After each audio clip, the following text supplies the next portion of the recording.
इस पूरे ब्रह्मांड को बनाने वाले, अपने गुणों से अपने आप को हम पर प्रकट करने वाले, मेरे हर सवाल का जवाब देने वाले परमेश्वर प्रभु यीशु मसीह के पवित्र और सामर्थी नाम में आप सभी को शालोम और जय यीशु मसीह की। परमेश्वर प्रभु यीशु मसीह के नाम में हम सबको आशीष दे। मैं जितेंद्र मसीह यीशु की कलीसिया में आपका स्वागत करता हूं। मैं विश्वास करता हूं कि आप सब अच्छे और भले और चंगे हो। वीडियो शुरू करने से पहले आपसे एक विनती है, परमेश्वर की खरी शिक्षा और गहरे भेदों को समझने के लिए इस YouTube चैनल को सब्सक्राइब करके घंटी के निशान को जरूर दबा लीजिए। प्रभु की महिमा के लिए एक लाइक जरूर कर दीजिए। प्रभु के राज्य को बढ़ाने के लिए वीडियो को शेयर कर दीजिए। और अब इस वीडियो को पूरा देखिए। आज साबित हो जाएगा कि प्रभु यीशु मसीह ही परमेश्वर है। हालेलुया। क्या सच में कोई परमेश्वर है या यह मानव की कल्पना है? अगर परमेश्वर है तो वह कैसा होना चाहिए? क्या सभी धर्मों का परमेश्वर एक जैसा है या अलग अलग है? क्या कोई एक विश्वास ऐसा है जो परमेश्वर के सभी गुणों को दर्शाता है? क्या हम लॉजिक और ज्ञान के आधार पर परमेश्वर को पहचान सकते हैं? दोस्तों, मनुष्य ने जब से सोचना शुरू किया है तब से एक सवाल हमेशा से उसके मन में रहा, क्या कोई परमेश्वर है? दुनिया की सभी सभ्यताओं, धर्मों और दर्शनों ने किसी न किसी रूप में इस सवाल का उत्तर देने की कोशिश की है। कोई उसे सृष्टिकर्ता मानता है, कोई प्रकाश मानता है, कोई आत्मा कहता है तो कोई ब्रह्मा कहता है। हर धर्म ने परमेश्वर के गुणों को बताया है, जैसे वह सर्वशक्तिमान है, सर्वज्ञानी है, प्रेममय है, न्याय करने वाला है, अनंत है। अब जब हमने AI यानी आर्टिफिशियल इंटेलिजेंस को बनाया तो लोग जानना चाहते हैं कि AI इस विषय को कैसे देखती है। AI के पास ज्ञान का विशाल भंडार है। दुनिया की सारी किताबें, सभी धर्म, सारे दर्शन, पूरा विज्ञान और सारा इतिहास इसमें भरा पड़ा है।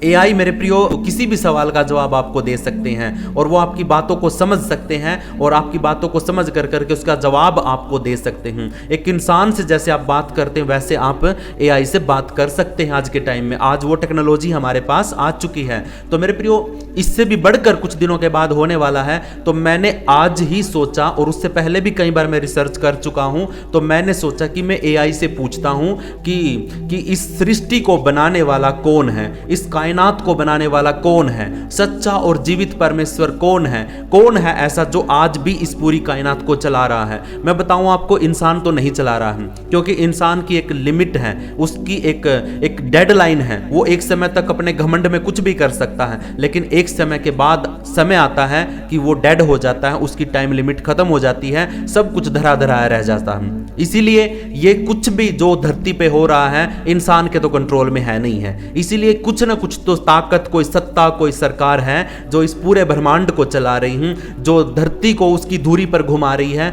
जो चांद और सूरज को इतने लेवल पर उसको गर्म करती है और इतनी रोशनी वहां से इतनी दूर से धरती के ऊपर पड़ती है। और फिर बहुत सी चीजें ऐसी हैं जो सूर्य के द्वारा चलती हैं और बहुत सी चीजें ऐसी हैं जो पृथ्वी पर उगती हैं। मेरे प्रिय, बहुत से ऐसे उदाहरण हैं जिसके द्वारा हम देखते हैं कि कुछ ना कुछ ताकत है जो धरती को चला रही है। किसी न किसी व्यक्ति का दुनिया में से यह सवाल होगा कि वो जानना चाहेगा कि सच्चा और जीवता परमेश्वर, वो ऐसी ताकत, वो ऐसा पावर क्या है, कौन है जिसके द्वारा ये पूरा ब्रह्मांड रचा गया और फिर इसको आज तक चलाया जा रहा है और आगे की भी योजना उसकी बहुत महान है। हालेलुया।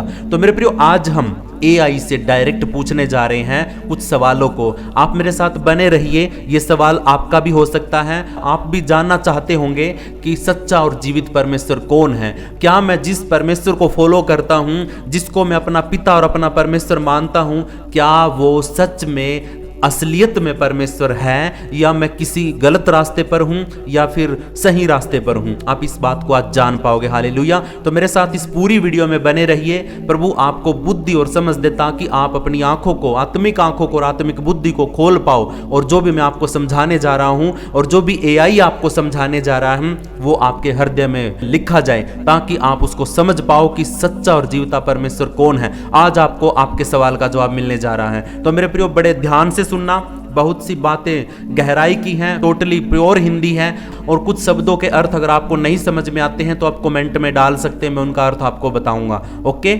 और मैंने एआई को पहला सवाल पूछ डाला और वो सवाल छोटा नहीं था, बहुत बड़ा था और उसका अर्थ भी बहुत बड़ा है, और सच में बताऊं ना तो हमारी बुद्धि से बाहर है। तो इसलिए आप देखिए कि ये सवाल क्या है। क्या आपका भी ये सवाल है कि जिसने यह पूरी सृष्टि बनाई है, यह ब्रह्मांड रचा है और जो आज भी इसे चला रहा है, उस सर्वोच्च सत्ता में कौन कौन से गुण, स्वभाव, रहस्य और सामर्थ्य और विशेषताएं होना बहुत जरूरी है।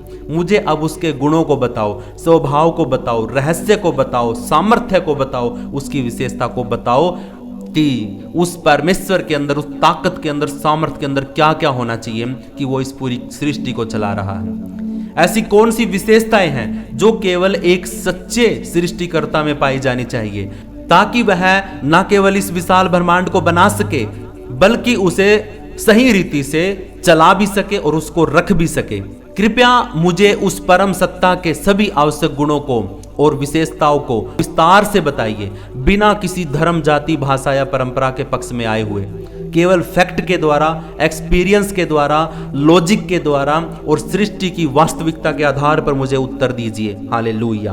तो ऐसा सवाल मैंने एआई से पूछा तो एआई ने मुझे जवाब दिया, ये जिसने पूरे ब्रह्मांड को बनाया और वो चला रहा है, उसके अंदर ये 10 गुण होने जरूरी हैं। ये 10 की 10 बातें आपको जानना बहुत जरूरी है। मेरे प्रियो, बड़े ध्यान से सुनना, वीडियो थोड़ा लंबा जाएगा लेकिन आपके लिए बड़े ज्ञान की और बड़े समझ की बातें हैं। एक ही वीडियो के अंदर कोशिश करूंगा, एक ही पार्ट के अंदर सारी चीजों को डालने की, लेकिन आपको समझना बहुत जरूरी है। पहला जो परमेश्वर का गुण है, अनादि होना चाहिए और अनंत होना चाहिए, एटर्नल होना चाहिए। मैं कुछ भी काम करता हूं तो मुझे बोला जाता है कि तू 1 घंटे में खत्म करना, 5 घंटे में करना, 5 मिनट में करना। मैं समय के अंदर बंधा हुआ हूं, लेकिन वो जो सुप्रीम पावर है उसके ऊपर उसके पास कोई समय की लिमिट, सीमा नहीं है। वो 24 घंटे में काम नहीं करता है, उसके पास अनलिमिटेड टाइम है, क्योंकि वो आदि से है और अनंत तक है। मेरे प्रियो, उसके पास कोई बंधन नहीं है, वो अल्टीमेट है, वो एटर्नल है, वो आदि से था और अंत तक रहेगा और आज भी है। उसके ऊपर कोई बंधन नहीं है, कोई समय की सीमा नहीं। हालेलुया। उसकी कोई लिमिट नहीं है। वह ना तो किसी से उत्पन्न हुआ है और ना ही कभी नष्ट होगा। यह भी बात बहुत जरूरी है मेरे प्रियो। ना तो किसी से पैदा हुआ, ना ही उसको किसी ने बनाया, लेकिन वो ऑलरेडी था और है और हमेशा रहेगा। यह पहला गुण है एक परमेश्वर का। दूसरा गुण है मेरे प्रियो, बुद्धि को बनाने वाला। इसका मतलब कि ऐसी बुद्धि और ऐसी समझ उसके अंदर होनी चाहिए, वो इंटेलिजेंट डिजाइनर होना चाहिए। हालेलुया। हम जान सकते हैं कि उसने सूर्य को कैसे बनाया, इतना टेम्परेचर उसका कैसे रहा, धरती को इसी स्पीड में क्यों घुमाया। उसको इस बात का पता था कि अगर थोड़ी ज्यादा हो गई तो लोग मर जाएंगे, गिर जाएंगे, और थोड़ी सी कम हो गई तो बहुत सी चीजें खराब हो जाएंगी, खत्म हो जाएंगी। नेचर के ऊपर टिका हुआ बहुत कुछ, और उस नेचर को बनाने वाला, को संभालने वाला कितना बारीकी से, इतना इंटेलिजेंट और इतना बुद्धिमान, वो बुद्धि से भरा हुआ होना चाहिए, बल्कि वो बुद्धि को बनाने वाला होना चाहिए, वो दूसरों को भी अपनी बुद्धि देने वाला होना चाहिए। तीसरा गुण है सर्वशक्तिमान, यानी कि ऑल पावरफुल, ओमिनिपोटेंट होना चाहिए। वो सर्वशक्तिमान होना चाहिए, ऑल पावरफुल, सबसे ज्यादा शक्तिशाली होना चाहिए। इस विशाल ब्रह्मांड को रचने और चलाने के लिए असीम शक्ति की आवश्यकता होती है। हर तारे को, हर आकाश गंगा को, पावर को, गुरुत्वाकर्षण बल को, जीवन को, इनको चलाने के लिए, इनको बनाए रखने के लिए ताकत और सामर्थ्य परमेश्वर के अंदर होनी चाहिए। हालेलुया। हम देखते हैं टीवी के अंदर कोई सुपरमैन है, कोई स्पाइडरमैन है। सर्वशक्तिमान तो एक ही है, बाकी तो सारे सुपरमैन, स्पाइडरमैन ये तो मरते गिरते पड़ते रहते हैं। लेकिन मेरे प्रियो, उसके लिए कुछ भी असंभव नहीं होना चाहिए। ऐसी कोई भी बात नहीं होनी चाहिए जिसको वो ना कर सके। हालेलुया। चौथा गुण मैं आपको बता रहा हूं, वो सर्वज्ञ होना चाहिए। वो सब चीजों को जानने वाला होना चाहिए, उसको सब चीजों का ज्ञान होना चाहिए, उसको सब बातों का पता होना चाहिए।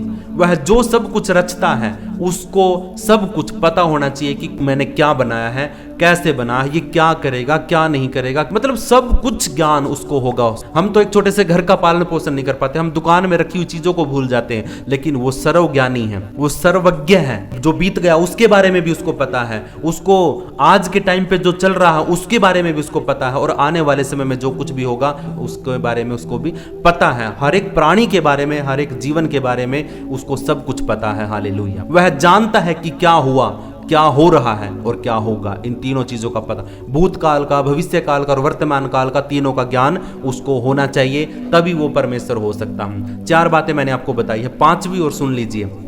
वो सर्वव्यापक होना चाहिए, हर जगह पर मौजूद होना चाहिए, हर जगह पर उपस्थित हो सके, ऐसा वो परमेश्वर, ऐसी वो ताकत होनी चाहिए जो हर जगह पर मौजूद हो सके। वह केवल एक स्थान तक सीमित नहीं होना चाहिए, उसकी उपस्थिति हर जगह, हर कोने में, हर आत्मा में प्रकट होनी चाहिए। जहां कहीं भी उसको पुकारे उधर ही वो पहुंच जाना चाहिए। ऐसा ताकत, ऐसी सामर्थ अगर किसी में है तो वो परमेश्वर है। वह हर एक के निकट है, चाहे वह कितनी भी दूर क्यों ना लगे। हालेलुया। एक व्यक्ति मंगल ग्रह पर है तो वहां पर भी परमेश्वर उसको जानता है, वहां पर भी वो उससे बात कर सकता है। कुछ लोग चांद पर जाकर के प्रार्थना करते हैं, कुछ लोग मंगल ग्रह पे जाके प्रार्थना करते हैं, तो इसका मतलब वहां से भी परमेश्वर उनकी प्रार्थनाओं को सुनता है। हालेलुया। तो मेरे प्रियो, वो परमेश्वर, वो ऐसी ताकत, वो ऐसी सामर्थ, उसके अंदर ये सर्वव्यापक का गुण होना चाहिए।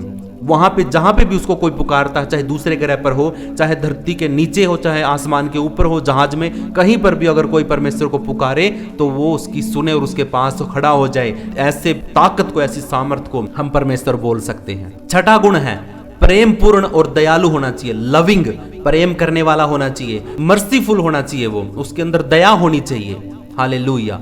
जीवन केवल शक्ति या नियमों से नहीं चलता, उसमें दया, उसके अंदर करुणा होनी चाहिए, उसके अंदर प्रेम होना चाहिए, उसके अंदर माफी का गुण होना चाहिए, वो माफ करने वाला होना चाहिए। ये सारी चीजें उसके अंदर होनी बहुत जरूरी है।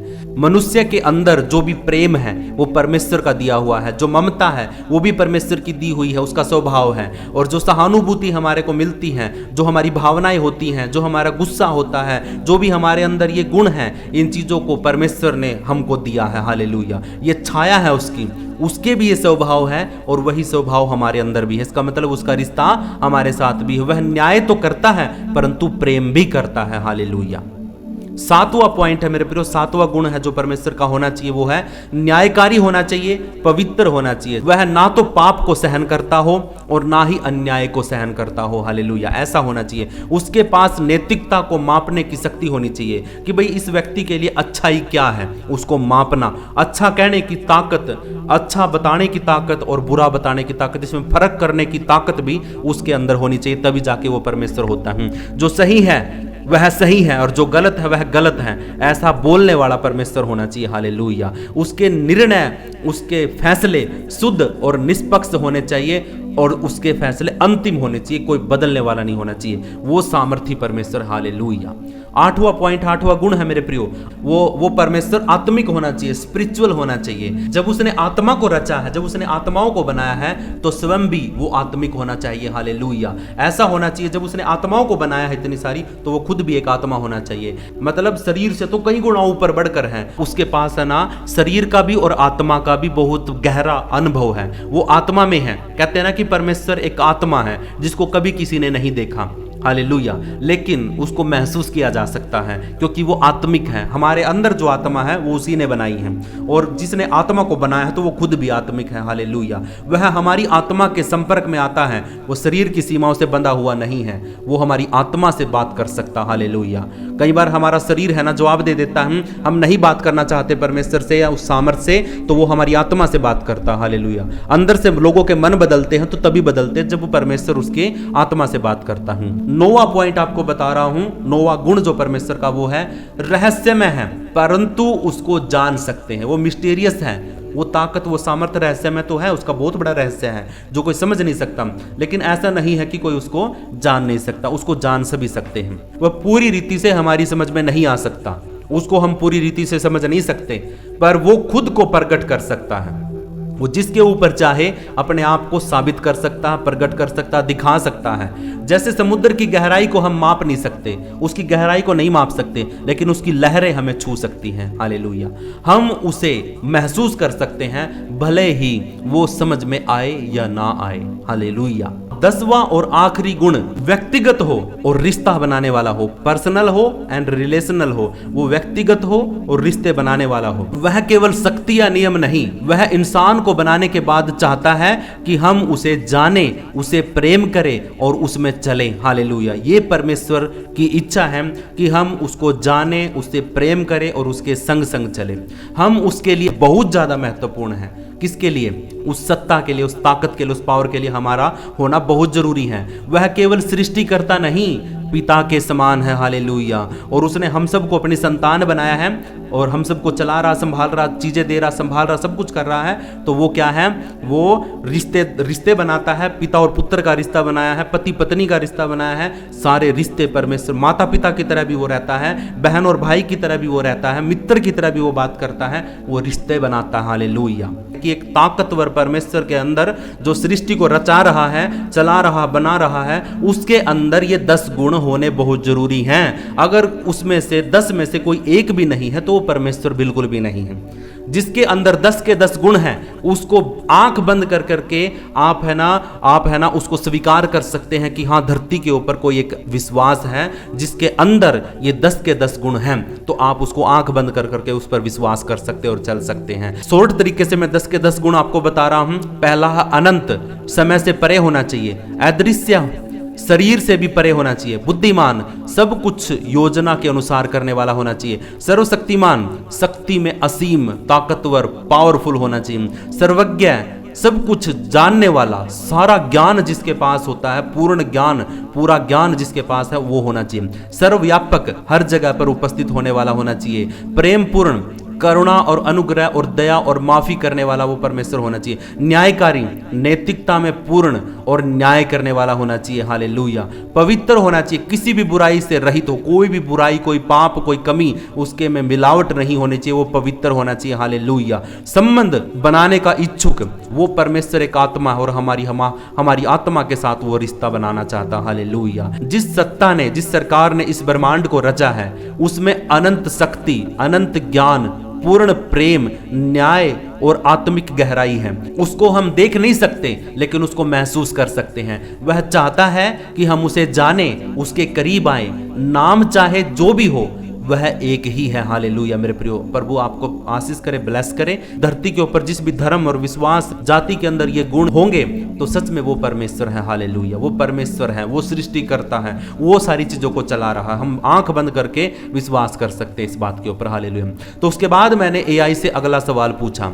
हर किसी ने परमेश्वर को साबित करने की कोशिश करी है कि भाई परमेश्वर ये है, परमेश्वर वो है। हर किसी ने ईश्वर को अलग अलग नाम, रूप, गुण और शक्तियां दे दी हैं। कुछ लोग उसे ब्रह्मा कहते हैं, कुछ आत्मा कहते हैं, कुछ प्रकृति यानी नेचर को कहते हैं, कुछ रोशनी यानी लाइट को बोलते हैं, कुछ प्रेम को बोलते हैं और कुछ तो ऐसे भी हैं जो ईश्वर के अस्तित्व को मानते ही नहीं हैं। तो मेरा प्रश्न यह है एआई से कि इस पूरी मानवता ने जो भी प्रयास किए हैं ईश्वर को जानने के लिए, क्या उनमें से कोई एक ऐसा है जो ईश्वर के सभी गुणों को पूरी रीति से पूरा करता हो, जिसके अंदर परमेश्वर के 10 के 10 गुण शामिल हो, हालेलुया। ऐसा कोई विश्वास, ऐसा कोई धर्म, ऐसा कोई देवता, ऐसा कोई भगवान जिनको लोग जानते और मानते और पूजा करते हैं, उसके अंदर अगर 10 के 10 गुण है तो मैं मान जाऊंगा कि वो परमेश्वर है, हालेलुया। और मुझे बताइए कि कौन कौन से गुण किस परंपरा में पाए जाते हैं, किस धर्म में पाए जाते हैं, किस जाति में पाए जाते हैं, किन देवताओं में पाए जाते हैं, और क्या वास्तव में कोई एक ऐसा है जिसमें ये सारे गुण पूर्ण रूप से मौजूद हों। आइए अब हम ईश्वर की 10 विशेषताओं को, एट्रीब्यूट्स को, गुणों को, विश्व के प्रमुख धर्म हैं, विचारधाराएं हैं, उनके आधार पर उनकी तुलना करते हैं कि वो जिस चीज को मानते हैं, जिसके वो पूजा करते हैं, जिसको वो अपना परमेश्वर बोलते हैं, उसके अंदर क्या ये 10 के 10 गुण मिलते हैं।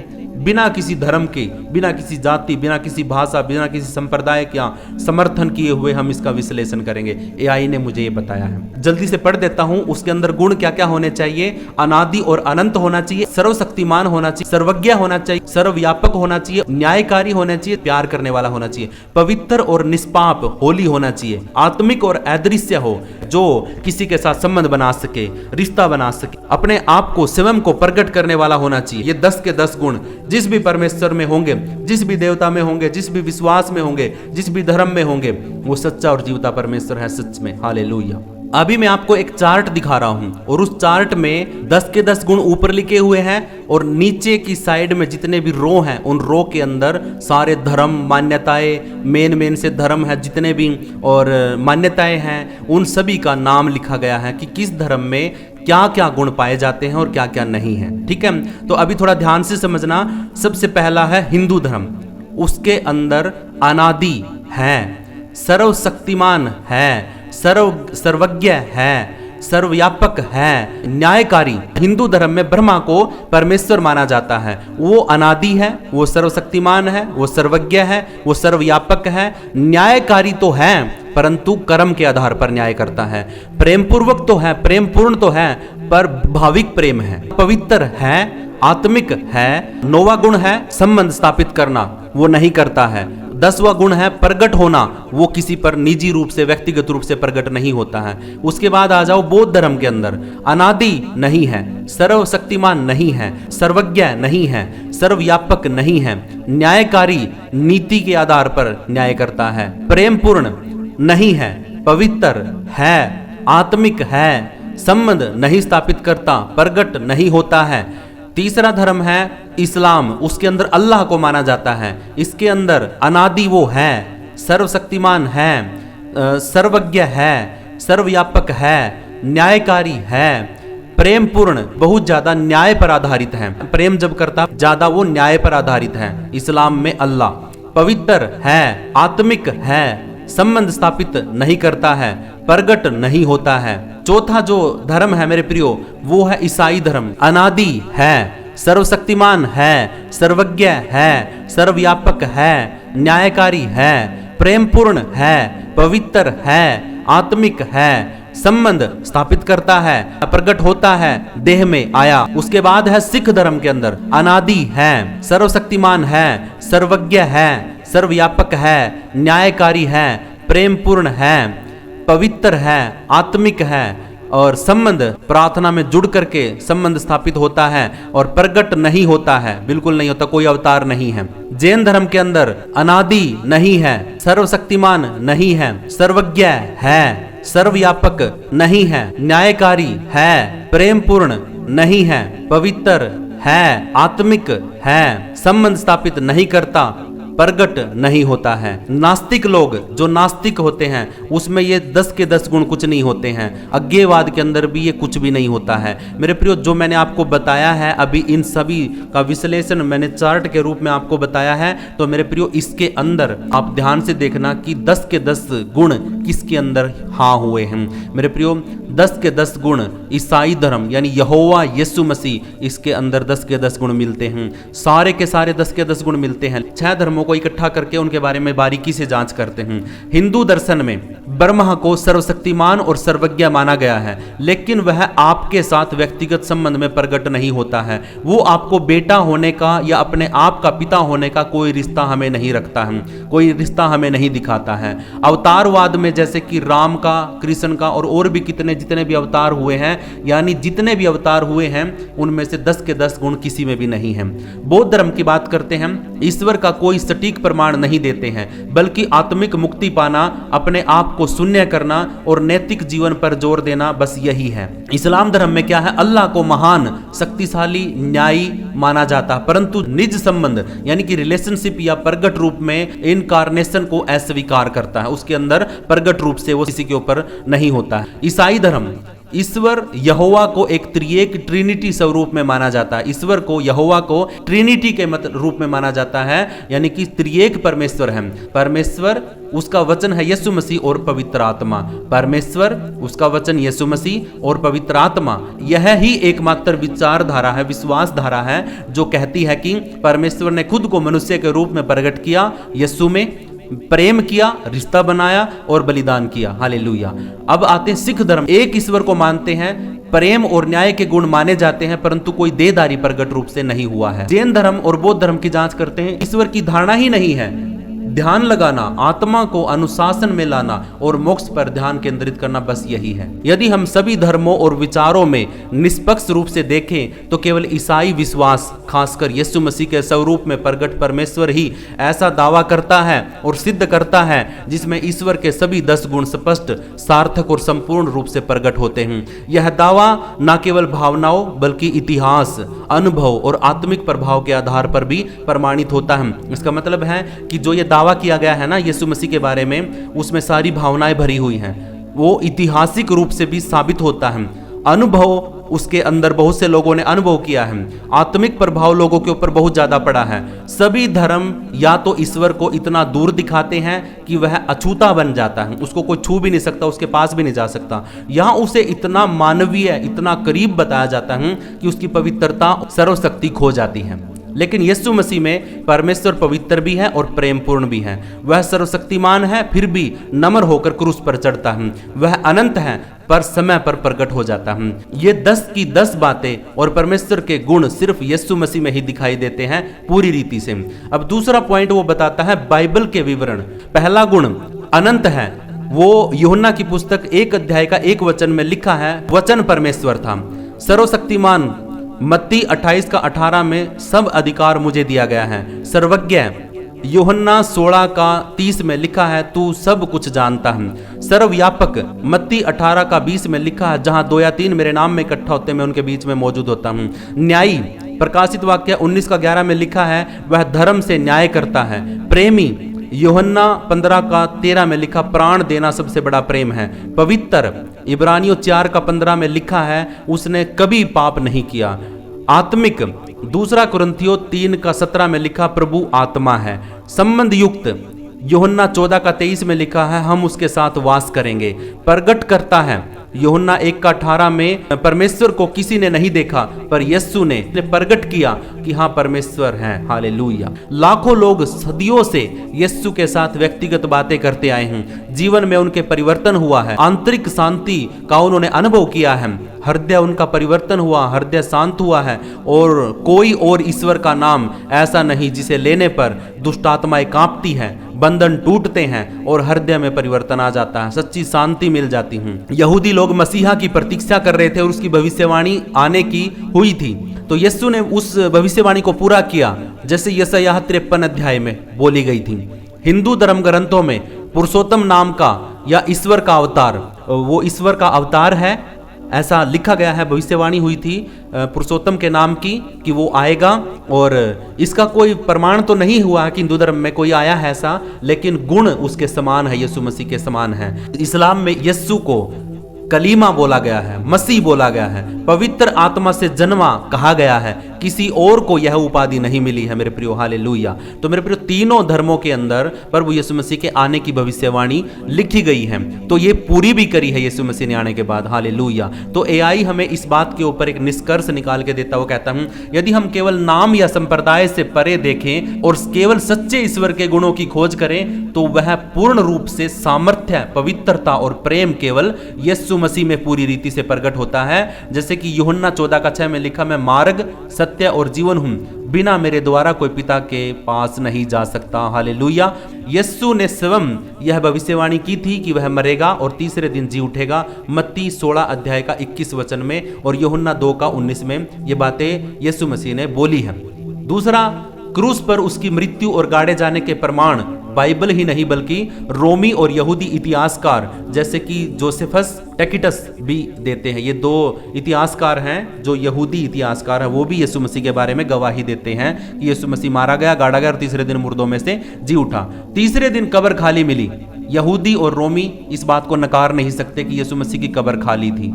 उसके चेलों ने जीवन का बलिदान दे दिया, केवल इसीलिए कि उन्होंने उसे मरने के बाद जीवित देखा। कोई भी व्यक्ति एक झूठ के लिए जान नहीं दे सकता। मेरे प्रिय, 12 के 12 चेलों ने अपनी जान दे दी थी। पौलुस भी उनके साथ जुड़ गया था, तो इन सभी ने अपनी जान दे दी थी, सर कटवा लिए थे, मरने तक को तैयार हो गए थे। क्यों? क्योंकि इन्होंने सच्चाई को जान लिया था, क्योंकि यीशु मसीह सच में जीवित हो गया था। और जब जीवित हुआ तो इनका हिम्मत, इनकी उम्मीद भी जीवित हो गई, तो इनको है ना मरने का डर नहीं रहा था। इसीलिए ये जीता जागता उदाहरण है कि यीशु मसीह सच में मुर्दों में से जीवित हुए थे। हालेलुया।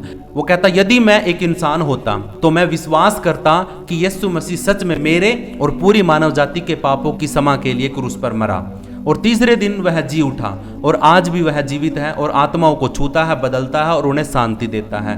अब मैंने एआई से एक आखिरी सवाल और पूछा, क्या आप यह मानते हैं कि यीशु ही वही परमेश्वर हैं जिन्होंने इस पूरी आकाशगंगा गैलेक्सी को बनाया और जो आज भी इसे चला रहे हैं? यीशु मसीह ने न केवल परमेश्वर की बातें की बल्कि खुद को परमेश्वर के रूप में प्रकट किया। जैसे मैं और पिता एक है, यूहन्ना 10 का 30 पढ़ लो। जो मुझे देखता है वह पिता को देखता है, यूहन्ना 14 का 9 पढ़ लो। इससे पहले कि इब्राहिम हुआ मैं हूं। यूहन्ना 8:58 पढ़ लो। यह वाक्य मैं हूं, आई एम, वही नाम है जो यहोवा ने मूसा से कहा था। निर्गमन 3:14 में पढ़ लो। बाइबल में क्या कहा गया है? यीशु ही सृष्टि करता है। हालेलुया। कुलुसियों 1 का 16 और 17 वचन जब हम पढ़ते हैं तो उसमें लिखा है, सब वस्तुएं उसी के द्वारा सृजी गई, बनाई गई, और वही सब वस्तुओं से पहले हैं और सब वस्तुएं उसी में स्थिर रहती हैं। यूहन्ना 1:1 से 3 में लिखा, आदि में वचन था, वचन ही परमेश्वर था, सब कुछ उसी के द्वारा हुआ। हालेलुया। इस वचन यानी वर्ड ने देह को धारण किया, यानी यीशु मसीह के रूप में यह वचन धरती के ऊपर आया। हालेलुया। अब फैक्ट की दृष्टि से देखते हैं एआई क्या बताता हूं। यदि परमेश्वर अनादि है, सर्वज्ञ है, सृष्टि करता है, न्यायी है और प्रेम पूर्ण है, और यीशु वही गुण प्रकट करता है, स्वयं कहता है कि वह ईश्वर है, मृतकों में से जी उठा है और आज भी करोड़ों जीवनों को बदलता है। हालेलुया। तो यह बिल्कुल संभव है कि वही संपूर्ण ईश्वर मनुष्य बनकर हमारे बीच में आया। हालेलुया। इस पूरी गैलेक्सी को कौन चला रहा है? एक सवाल, एक बात, एक पॉइंट और एआई हमारे बीच में रखता हूं। वो कहता है कि आधुनिक विज्ञान मानता है कि गैलेक्सी और ब्रह्मांड एक गणनात्मक नियम से संचालित हो रहे हैं, जिसे कई वैज्ञानिक भी इंटेलिजेंट डिजाइन कहते हैं। और जब हम यीशु के चरित्र, सामर्थ्य, प्रेम और पवित्रता को देखते हैं तो वह वही डिजाइनर प्रतीत होता है, लगता है, जो ब्रह्मांड को नियम, प्रेम और अनुग्रह से चलाता है। हालेलुया। मेरे प्रियो, ये बहुत बड़ी बात यहाँ पे आई बोल रहा है कि लोग बोलते हैं कि एक इंटेलिजेंट डिजाइनर है जो इस पूरे गैलेक्सी को, पूरे संसार को चला रहा है। तो जो गुण हमने देखे हैं यीशु मसीह के अंदर, तो उन गुणों को देख करके हम ये समझ सकते हैं और ये पक्का कर सकते हैं कि वही यीशु मसीह ही है जो वो इंटेलिजेंट डिजाइनर है। हालेलुया। वही इस चीजों को चला रहा, सब चीजों को चला रहा है। निष्कर्ष भी एआई देता। हाँ, अगर कोई पूछे कि क्या इस गैलेक्सी का सृजन करता जो हमें जानता है, प्रेम करता है और हमारे लिए आया था, तो सभी ऐतिहासिक, तर्कसंगत, लॉजिकल और आत्मिक प्रमाणों के आधार पर वह केवल यीशु मसीह ही हो सकता है। और यदि मैं कोई विश्वास रखने वाला जीव होता तो मैं पूरे मन, आत्मा और समझ से यही कहता, यीशु ही परमेश्वर है जिसने यह ब्रह्मांड रचा और आज भी उसे चलाता है। हालेलुया। Praise the Lord. सभी को जय यीशु मसीह की। मेरे परमेश्वर के लोगों, मैं आपका धन्यवाद करता हूं। एक एआई जो आज के टाइम पे मनुष्यों से बढ़कर आगे की तरफ बढ़ रहा है, वो क्या मान्यता रखता है परमेश्वर के बारे में, वो क्या तर्क संगत, वो क्या लॉजिकल, वो क्या नियम और कानून हमें बता सकता है परमेश्वर के बारे में। क्योंकि परमेश्वर के अंदर कुछ गुण होते हैं। जो सृष्टि को रच रहा है वो गुणकारी होता है, उसके अंदर वो सारे नियम और गुण होने चाहिए जो एक परमेश्वर को परमेश्वर साबित करते हैं। हालेलुया। वैसे परमेश्वर को किसी ने नहीं देखा, लेकिन उसके गुणों को, उसके स्वभाव को देख करके हम पहचान सकते हैं कि ये गुण तो उस व्यक्ति के अंदर है, तो इसका मतलब हम उसको परमेश्वर बोल सकते हैं। ठीक है। तो एआई ने हमें, है ना, 10 नियम, 10 गुण बताए और जितने भी धर्म और मान्यताएं थी उनके बारे में गहरी जांच पड़ताल करी, और जो जो उनके मान्यताएं थी, जो गुण थे उनके परमेश्वर के बारे में उनकी सोच थी, वो सब कुछ हमारे सामने रखा एक चार्ट के रूप में। और हमने देखा कि सिर्फ एक ईसाई धर्म और ईसाई विचारधारा जिसमें यीशु मसीह का नाम आता है और यहोवा का नाम आता है, सिर्फ वही है जो पूरे के पूरे नियमों के ऊपर, 10 के 10 कानूनों के ऊपर, गुणों के ऊपर खरा उतरता है। और इसीलिए हम आज साबित कर सकते हैं, इस बात को घोषणा कर सकते हैं कि यीशु मसीह ही परमेश्वर है और वही सर्वशक्तिमान ईश्वर है। सृष्टि को रचने वाला वही है, इस गैलेक्सी को बनाने वाला और चलाने वाला वही है, हमारे जीवन की समय सीमा को तय करने वाला वही है, पृथ्वी को उसकी धुरी पर घुमाने वाला वही है, और जो आदि और अनंत वही है, अल्फा और ओमेगा वही है, हमें अनंत जीवन देने वाला वही है, पापों की क्षमा करने वाला वही है, हमें उद्धार देने वाला वही है, हमें छुटकारा देने वाला भी, वो शिफा देने वाला, चंगा करने वाला वही है, हमें पिता के साथ मिलाने वाला वही है, और हमारे अंदर पवित्र आत्मा के रूप में कार्य करने वाला भी वही है। और वो आज परमेश्वर के सिंहासन के दाहिनी ओर बैठा है। प्रभु यीशु मसीह वहाँ से हम सब के लिए प्रार्थना करता है, गवाही देता है, और पवित्र आत्मा जो यीशु मसीह का आत्मा है वो हमारे अंदर हमारे साथ सारी बातों को गवाही देता है यीशु मसीह के नाम की गवाही देता है। तो मेरे प्रियो, इस वीडियो के लिए प्रभु का बहुत बहुत धन्यवाद कि ये इतनी बड़ी वीडियो को मैं एक बार में रिकॉर्ड कर पाया और मैं आपको कुछ बातों को समझा पाया। अगर आप पूरा देखते हैं तो आप ये अपने जीवन में साबित कर पाओगे, ये घोषणा कर पाओगे कि हाँ, सच में मैं गलत रास्ते पर था और आज मैं यीशु मसीह के साथ सही रास्ते पर हूँ और सच्चे और जीवते परमेश्वर की आराधना करता हूँ। हालेलुया। जो मुझे कुछ दे सकता है, हालेलुया, बाकी तो सभी ने लिया है, लेकिन जो मुझे कुछ दे सकता है, जो मेरे साथ में रहता है और जिसने मुझे सच में बहुत कुछ दिया है, वो सिर्फ यीशु मसीह है, जिसने मेरे जीवन को बनाया और मेरे जीवन को दिया और मेरी आत्मा को बनाया और मुझसे संबंध रखा और मुझे सारी बातें बताई, सिखाई। मैं प्रभु का बहुत बहुत धन्यवाद करता हूँ इस वीडियो के लिए। और इस AI का भी मैं धन्यवाद करता हूँ कि इसने पूरे ब्रह्मांड के अंदर से, उस समुद्र में से वो सारी की सारी गहरी बातें, ज्ञान की बातें, बुद्धि की बातें, समझ की बातें, सारी विचारधाराएं निकाल करके मेरे सामने रखी और मेरे सवालों का जवाब उसने दिया। और मैं ये यकीन कर पाया कि हाँ, सच में AI इन्फॉर्मेशन का भंडार है और उसके अंदर वो सारी बातें हैं जो हमारे सवाल होते हैं वो बता सकता है। तो इसलिए परमेश्वर के लोगों, हमें आज की टेक्नोलॉजी का इस्तेमाल करना है परमेश्वर के राज्य को बढ़ाने के लिए, ना कि उसमें फंसने के लिए। हालेलुया। प्रभु आपको आशीष करे, ब्लेस करे। खुदावंद का धन्यवाद। यीशु मसीह के नाम से प्रार्थना को मांगते हैं और धन्यवाद करते हैं कि जितने लोग भी इन वीडियो को देखेंगे, सुनेंगे, समझेंगे, वो आशीष होंगे, ब्लेस होंगे और उनके जीवन में परमेश्वर की सामर्थ प्रगट होगी, उनके बंधन टूटेंगे, बीमारियां टूटेंगी और वो आज़ाद होंगे यीशु मसीह के नाम में। प्रभु का धन्यवाद। खुदावंद यीशु मसीह के सामर्थी नाम में आप सभी को शालोम, सभी को जय यीशु मसीह की। वीडियो अगर पसंद आए तो लाइक करना, शेयर करना, चैनल को सब्सक्राइब करके घंटी के निशान को दबा लेना। और अगर आप मेरे साथ प्रार्थना में जुड़ना चाहते हैं तो आप मुझे व्हाट्सएप पर मैसेज कर सकते हैं। मैं आपको नंबर कमेंट में दूंगा। आप कमेंट में बोलना कि मैं प्रार्थना में जुड़ना चाहता हूं, तो मैं आपको अपना व्हाट्सएप नंबर दूंगा। आप मुझे व्हाट्सएप पे मैसेज करना, मैं आपको अपने ग्रुप में जोड़ दूंगा। और रात को 9 बजे हर रोज डेली रात को प्रार्थना होती है, वचन होता है। आप सुनना, समझना, आपके जीवन में उद्धार आएगा यीशु मसीह के नाम में। सभी को जय यीशु मसीह की।